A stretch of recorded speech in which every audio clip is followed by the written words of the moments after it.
अम्बे मात की जय। चतुर्थ अध्याय शुरू करते हैं। इस अध्याय में हम बात करेंगे इंद्रादि देवताओं द्वारा देवी की स्तुति की। ध्यान करते हैं। ओम कालाभ्राभां कटाक्षरीकुलभेदां मौली बद्धेन्दुरेखां शंखं चक्रं कृपाणं त्रिशिखमपि करैरुध्वन्तीं त्रिनेत्रां सिंहस्कन्धाधिरूढां त्रिभुवनमखिलं तेजसा पूरयन्तीं ध्यायेद दुर्गां जयाख्यां त्रिदश परिव्रतां सेवितां सिद्धिकामे। सिद्धि की इच्छा रखने वाले पुरुष जिनकी सेवा करते हैं तथा देवता जिन्हें सब ओर से घेरे रहते हैं, उन जया नाम वाली दुर्गा देवी का ध्यान करें। उनके श्री अंगों की आभा काले मेघ के समान है। वे अपने कटाक्षों से शत्रु समूह को भय प्रदान करती हैं। उनके मस्तक पर आबद्ध चंद्रमा की रेखा शोभा पाती है। वे अपने हाथों में शंख चक्र कृपाण और त्रिशूल धारण करती हैं। उनके 3 नेत्र हैं। वे सिंह के कंधे पर चढ़ी हुई हैं और अपने तेज से तीनों लोकों को परिपूर्ण कर रही हैं। बोलिए दुर्गे मात की जय। ऋषि कहते हैं, अत्यंत पराक्रमी दुरात्मा महिषासुर तथा उसकी दैत्य सेना के देवी के हाथ से मारे जाने पर इंद्र आदि देवता प्रणाम के लिए गर्दन तथा कंधे झुकाकर उन भगवती दुर्गा का उत्तम वचनों द्वारा स्तवन करने लगे। उस समय उनके सुंदर अंगों में अत्यंत हर्ष के कारण रोमांच हो आया था। देवता बोले, संपूर्ण देवताओं की शक्ति का समुदाय ही जिनका स्वरूप है तथा जिन देवी ने अपनी शक्ति से संपूर्ण जगत को व्याप्त कर रखा है, समस्त देवताओं और महर्षियों की पूजनीय उन जगदम्बा को हम भक्ति पूर्वक नमस्कार करते हैं। वे हम लोगों का कल्याण करें। जिनके अनुपम प्रभाव और बल का वर्णन करने में भगवान शेषनाग, ब्रह्मा जी तथा महादेव जी का भी समर्थ नहीं है, वे भगवती चंडिका का संपूर्ण जगत का पालन एवं अशुभ भय का नाश करने का विचार करें। जो पुण्य आत्माओं के घेरों में स्वयं ही लक्ष्मी रूप से, पापियों के यहाँ दरिद्रता रूप से, शुद्ध अंतःकरण वाले पुरुषों के हृदय में बुद्धि रूप से, सत्पुरुषों में श्रद्धा रूप से तथा कुलीन मनुष्यों में लज्जा रूप से निवास करते हैं, उन आप भगवती दुर्गा को हम नमस्कार करते हैं। देवी, आप संपूर्ण विश्व का पालन कीजिए। देवी, आपके इस अचिंत्य रूप को असुरों का नाश करने वाला भारी पराक्रम का तथा समस्त देवताओं का और दैत्यों के समक्ष युद्ध में प्रकट किए हुए आपके अद्भुत चरित्र को हम किस प्रकार वर्णन करें। आप संपूर्ण जगत की उत्पत्ति में कारण हैं। आप में सत्व गुण, रजोगुण और तमोगुण, ये तीनों गुण मौजूद हैं, तो भी दोषों के साथ आपका संसर्ग नहीं जान पड़ता। भगवान विष्णु और महादेव आदि देवता भी आपका पार नहीं पाते हैं। आप ही सबका आश्रय हैं। यह समस्त जगत आपका अंशभूत है, क्योंकि आप सबकी आदि भूत अव्याकृता परा प्रकृति हैं। देवी, संपूर्ण यज्ञों में जिसके उच्चारण से सब देवता तृप्ति लाभ करते हैं, वह स्वाहा आप ही हैं। इसके अतिरिक्त आप पितरों की भी तृप्ति का कारण हैं, अतएव सब लोग आपको स्वधा कहते हैं। देवी, जो मोक्ष की प्राप्ति का साधन है, अचिंत्य महाव्रत स्वरूपा है, समस्त दोषों से रहित, जितेंद्रिय, तत्व को ही सार वस्तु मानने वाला तथा मोक्ष की अभिलाषा रखने वाले मुनिजन जिसका अभ्यास करते हैं, वह भगवती परा विद्या आप ही हैं। आप शब्द स्वरूपा हैं, अत्यंत निर्मल, ऋग्वेद, यजुर्वेद तथा उद्गीत के मनोहर पदों के पाठ से युक्त सामवेद का भी आधार आप ही हैं। आप देवी त्रयी, तीनों वेद और भगवती 6 ऐश्वर्यों से युक्त हैं। इस विश्व की उत्पत्ति एवं पालन के लिए आप ही वार्ता, खेती एवं आजीविका हैं, इनके रूप में प्रकट हुई हैं। आप संपूर्ण जगत की घोर पीड़ा का नाश करने वाली हैं। देवी, जिससे समस्त शास्त्रों के सार का ज्ञान होता है, वह मेघा शक्ति आप ही हैं। दुर्गम भवसागर से पार उतारने वाली नौका रूप दुर्गा देवी भी आप ही हैं। आपकी कहीं भी आसक्ति नहीं है। कैटब के शत्रु भगवान विष्णु के वक्षस्थल में एकमात्र निवास करने वाली भगवती लक्ष्मी तथा भगवान चंद्रशेखर द्वारा सम्मानित गौरी देवी भी आप ही हैं। आपका मुख मंद मुस्कान से सुशोभित, निर्मल पूर्ण चंद्रमा के बिंब का अनुकरण करने वाला और उत्तम सुवर्ण की मनोहर कांति से कमनीय है। तो भी उसे देखकर महिषासुर को क्रोध हुआ और सहसा उसने उस पर प्रहार कर दिया। यह बड़े आश्चर्य की बात है। देवी वही मुख जब क्रोध से युक्त होने पर उदय काल के चंद्रमा की भांति लाल और तनी हुई भौहों के कारण विकराल हो उठा, तब उसे देखकर जो महिषासुर के प्राण तुरंत नहीं निकल गए, यह उससे भी बढ़कर आश्चर्य की बात है, क्योंकि क्रोध में भरे हुए यमराज को देखकर भला कौन जीवित रह सकता है। हे देवी, आप प्रसन्न हो।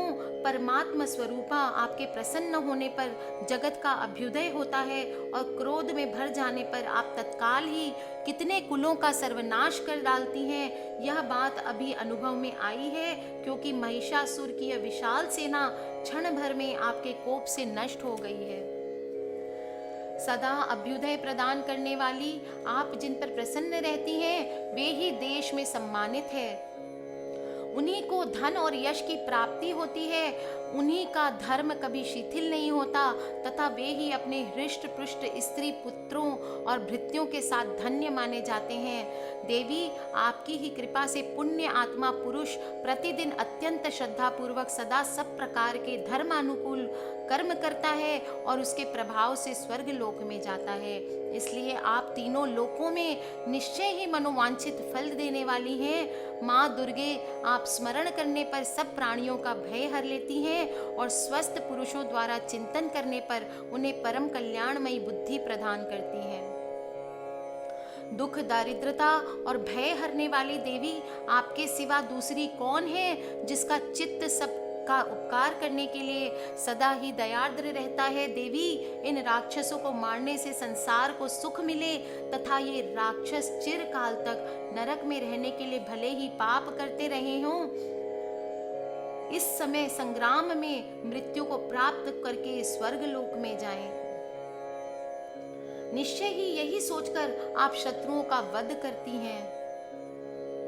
आप शत्रुओं पर शस्त्रों का प्रहार क्यों नहीं करती हैं? समस्त असुरों को दृष्टिपात मात्र से ही भस्म क्यों नहीं कर देती हैं? इसमें भी एक रहस्य है।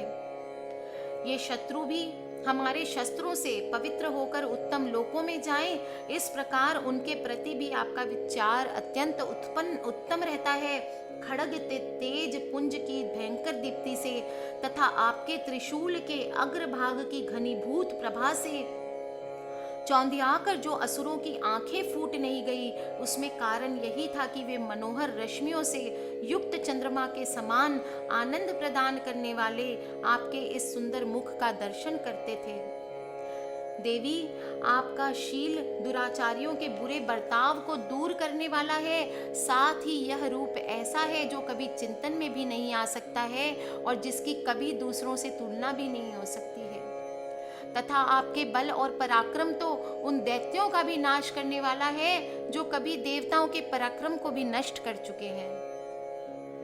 इस प्रकार अपने शत्रुओं पर भी आपने दया ही प्रकट की है। वरदायिनी देवी, आपके इस पराक्रम की किसके साथ तुलना की जा सकती है तथा शत्रुओं को भय देने वाला एवं अत्यंत मनोहर ऐसा रूप भी आपके सिवा और कहाँ है। हृदय में कृपा, युद्ध में निष्ठुरता, ये दोनों बातें तीनों लोकों के भीतर केवल आप में ही देखी जा सकती है।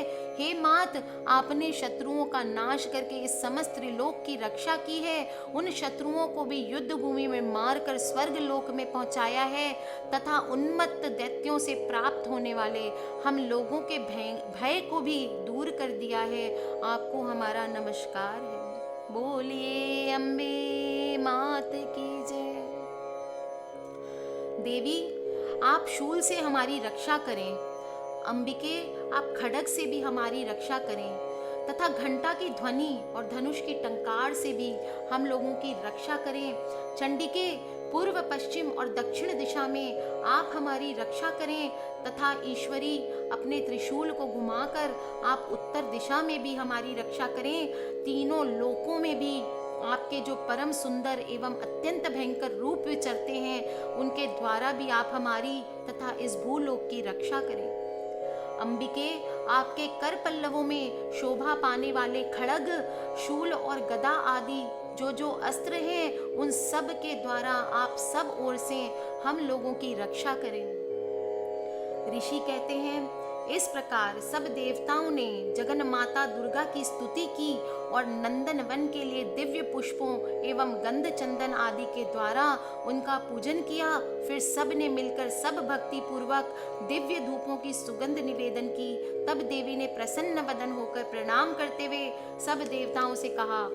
देवी बोली, देवताओं, तुम सब लोग मुझे जिस वस्तु की अभिलाषा रखते हो उसे मांगो। देवता बोले, भगवती ने हमारी सब इच्छा पूर्ण कर दी, अब कुछ भी बाकी नहीं रहा है, क्योंकि हमारा शत्रु महिषासुर मारा जा चुका है। हे महेश्वरी, इतने पर भी यदि आप हमें और वर देना चाहती हैं तो हम जब जब आपका स्मरण करें तब तब आप दर्शन देकर हम लोगों को महान संकट दूर कर दिया करें। तथा प्रसन्न मुखी अंबिके, जो मनुष्य इन स्तोत्रों के द्वारा आपकी स्तुति करे, उसे वित्त, समृद्धि और वैभव देने के साथ ही उसको धन और स्त्री आदि संपत्ति को बढ़ाने के लिए आप सदा हम पर प्रसन्न रहें। बोलिए अम्बे मात की जय। ऋषि कहते हैं, राजन, देवताओं ने जब अपने तथा जगत के कल्याण के लिए भद्रकाली देवी की इस प्रकार प्रसन्नता की, तब वे तथास्तु कहकर वहां से अंतर्ध्यान हो गई। भूपाल, इस प्रकार पूर्व काल में तीनों लोकों का हित चाहने वाली देवी जिस प्रकार देवताओं के शरीरों से प्रकट हुई थी, वह सब कथा मैंने कह सुनाई।